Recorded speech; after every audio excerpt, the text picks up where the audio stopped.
Hey everyone, Mana Redux here again, and welcome back to the Secret of Mana Redux project, where we find all the best bits about the game and its history just so you don't have to. It's a pleasure to have you here today as we take a look at the evolution of the world map during development, and then break down how certain areas arrived at their final presentation. Plus, we've got a special treat, a slideshow of development screenshots showing off some lost areas we can't quite figure out and whose purpose remains a mystery. At first glance, Secret of Mana's world might seem like your classic 16-bit RPG map, but there's so much more going on. It's got quirky little details that really add to the experience. You'll notice a lot of empty space and placeholder locations scattered around, and that's either a nod to some big plans that didn't quite make it, or just a way to make the world feel massive, especially given the technical limitations of the time. Some areas are packed with detail, while others, well, let's just say you'll land in places that barely give you a hint of what's to come, sometimes on purpose, sometimes not. But honestly, any map where you can soar through the skies on Flammy in full-on Mode 7 glory is a winner in my book, no matter how much blank space it's got. The earliest version we found of the world map goes all the way back to 1992.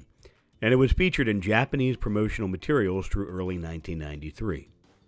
For reference, Secret of Mana's first release was in Japan in August of that year, so this map came out well before the final product. And you guessed it, that map is the one you see here. If you compare it to the final, you'll notice it looks quite different. This version is more of a sketch, but there's also this one here that looks like it might actually be game pixels.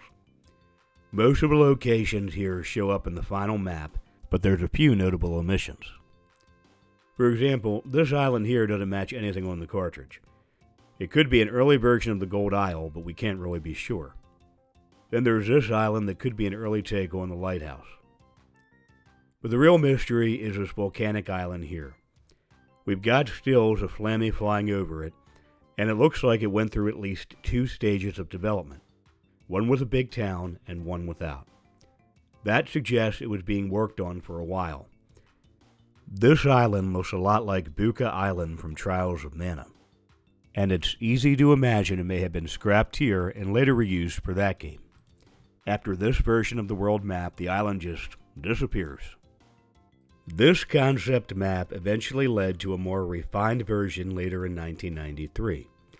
It's really close to the final one, but if you look closely, you'll notice some areas still have empty space meant to be filled in with details later. To give you an idea of how fast the devs were working, this map actually appeared in the Japanese release's manual that came with the Super Famicom cartridge, as well as in countless magazines. There's also a later version of this map shown here, where most of those empty spaces are filled in. If you take a close look at enough pre-release screenshots of ground locations, you can actually see when changes were made, just by matching them up with the different worlds. Now, if we look at the final map, it's pretty similar overall, but some areas were sadly cut down. Don't worry though, we'll get into what changed and when a little later in this video. Fast forward 25 years, and we get this world map in the 2018 remake of Secret of Mana. Now, I don't want to go off on a huge tangent here, but I will admit, I've been fairly critical of the remake. You know what they say, if you're going to do something, do it right?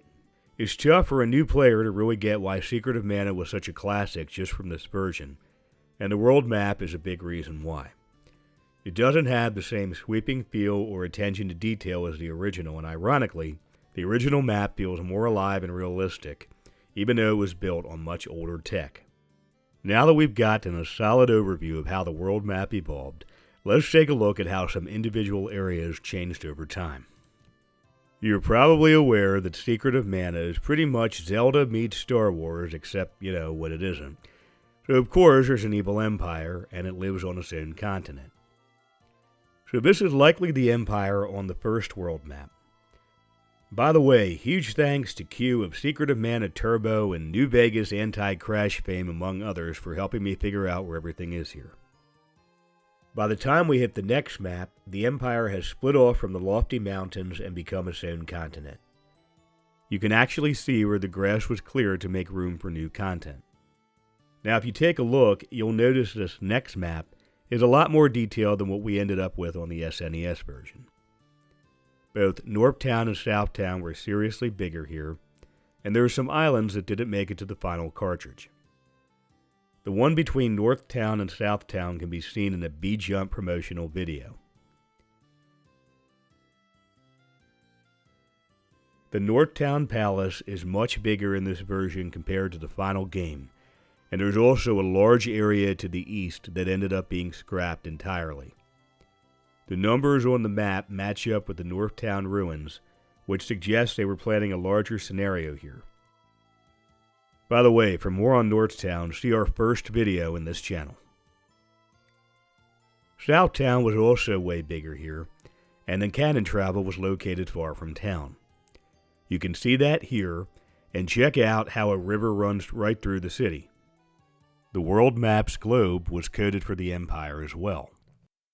Not much had been added beyond the town, and probably never was. The devs rushed through the deleted Southtown to the extent that pieces of roads were left behind. If you land in those spots, though, it still takes you straight into town. As for the 2018 remake, they added a bunch of dummy locations and roads to give the Empire a more complex presentation, at least visually. And there are a few shots of what might be an Empire-style town with way more intricate scenery. This could be the Lost Southtown. This text box says, "Did you know? In the ruins on the edge of the desert, there's an enormous treasure, I hear. It's surely diamonds." Which is probably just placeholder text. You know, like, insert fancy treasure here until we figure this Secret of Mana thing out. This shot is from the same area. If you look closely, you'll spot some early versions of the game items. The one highlighted here is the candy drop. Pretty sweet, right?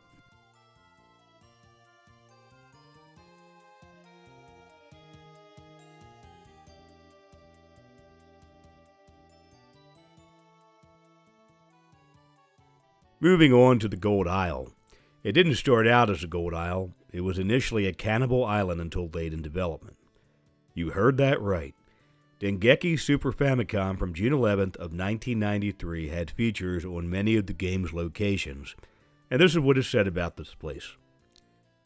Cannibals living on an isolated island?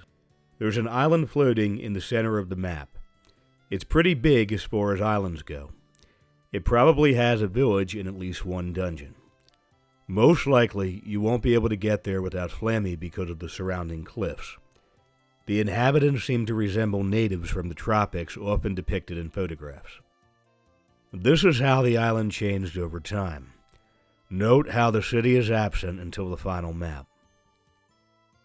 There's many beaches throughout the world, possibly reserved for a planned ship. There's one here in the northwest corner of the island. You may have been able to leave Gold City at one point and explore. There's a pavilion in the southwest corner of town that goes nowhere in the final game. It seems like the developers had big plans for the Ice Country. The first map features this vast, complex wilderness, kind of like in the early game. But as things progressed, that dream was scaled back for the next map. The Dengeki feature we mentioned earlier may have some bits left over from development. How would you survive the Arctic? A frigid continent completely covered in ice. Better bring warm clothes. The reason this continent is blanketed in snow remains a mystery, but maybe it used to have a normal climate? The mountain near the center seems like it would have something inside. The small, actually very small building in the north looks like it might be of interest too. We're guessing they were talking about the mountain on this map, which definitely stands out more in this version. For the final SNES map, they added more detail to the Scorpion Village, rearranged some locations, and threw in a few extra cosmetic touches. Interestingly, the wilderness in the final game is one of the least developed areas, with some maps looking almost identical to each other. This area is similar to the first room of the Ice Palace. Could be an early version or a different location that was thrown in the freezer to become a palace of ice. And if you look at the pre-release stills, You can spot early shots of Toto Village, complete with different scenery.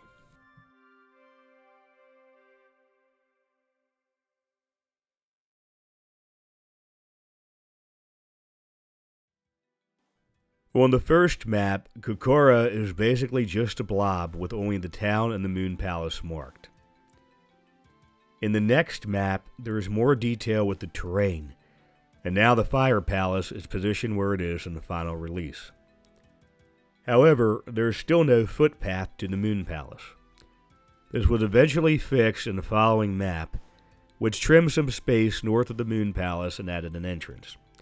But honestly, there's not much reason to visit the Moon Palace on foot in the final, so maybe something got changed around here. On the SNES, the western part of the continent was deleted. Looking back at the second map, this area was originally meant to show the sand ship and its surrounding areas. Since you don't need to revisit this place once the scenario is done, it was probably removed, but that's a common theme with a lot of areas in Secret of Mana. In 2018, some dummy locations were added in the lower part of the map to give it a bit more detail.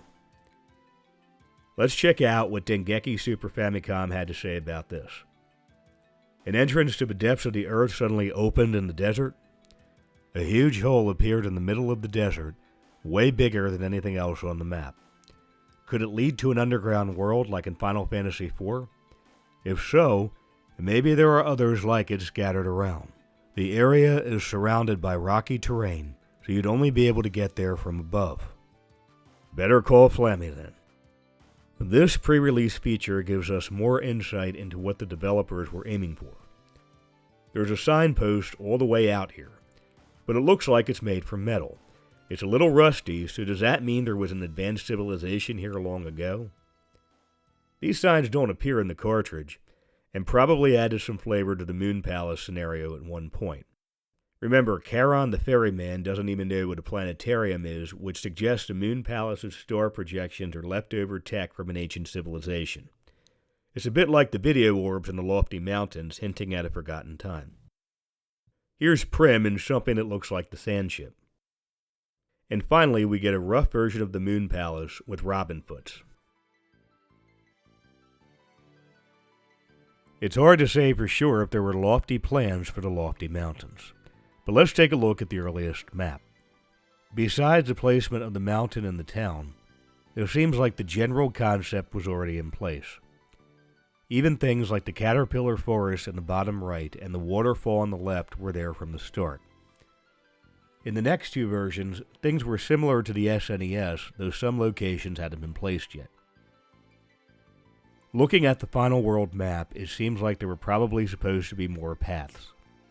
The palace, for example, is much closer to the town in the layout than it is on the map. There's also a beach at the bottom of the mountain, which suggests you might have been meant to sail there with a lost ship and climb up, something that feels like it ties into that line from the woman in town who wonders if you climb there. In fact, the Dengeki feature about this area basically confirms it. What awaits at the summit of the continent's tallest peak? Assuming that the gray areas are mountains, you could safely assume this is a perilous precipice. This mountain range stands between where the protagonists start in the Gaia lowlands and the castle on the western side. It'll be a tough climb if you have to visit this place before meeting Flammy. There's probably a huge dungeon inside the mountain.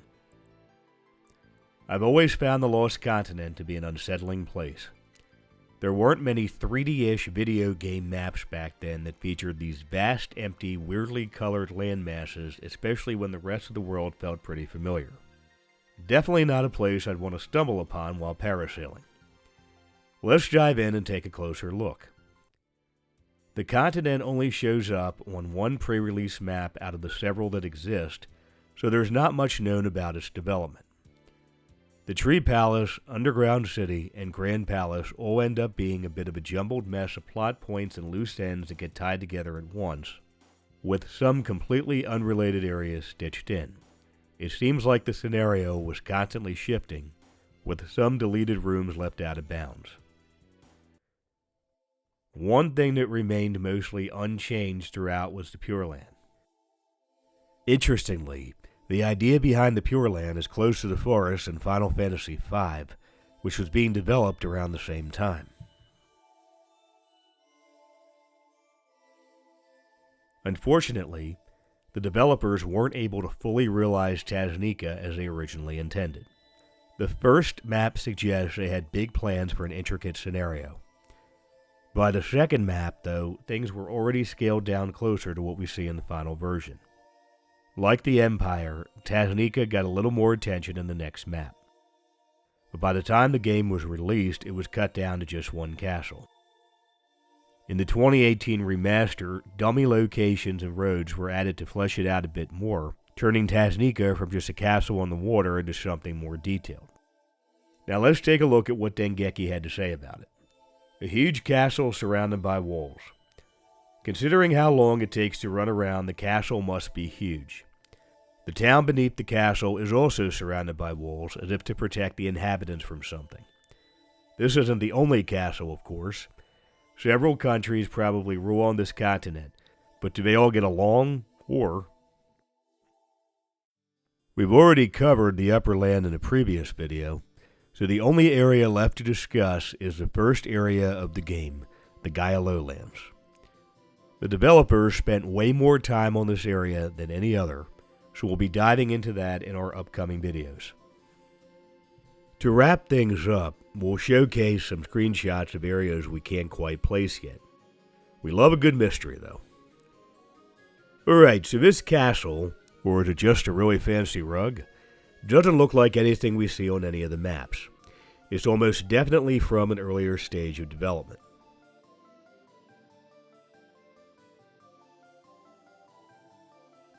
Next up, this pub features Sergo and Fana, and it also has a rear door because every pub needs a back door, you know? The frame for that door is still in the ROM, but the rest of the graphics have been removed. Looks like the NPCs were being tested out here. Here's Picard, for example. Fun fact, this spot was later modified and became the pub in Podos. It also kind of looks like the Cannon Man's house in Kippo. As for these other shots, well, no clue. Some of the graphics coming up are really early, and they might be first drafts of the Gaia Lowlands, the lofty mountains, or just test screens. A few of these even made it into the final game, but in a different form. But hey, I'll stop talking now so you can just enjoy the madness here.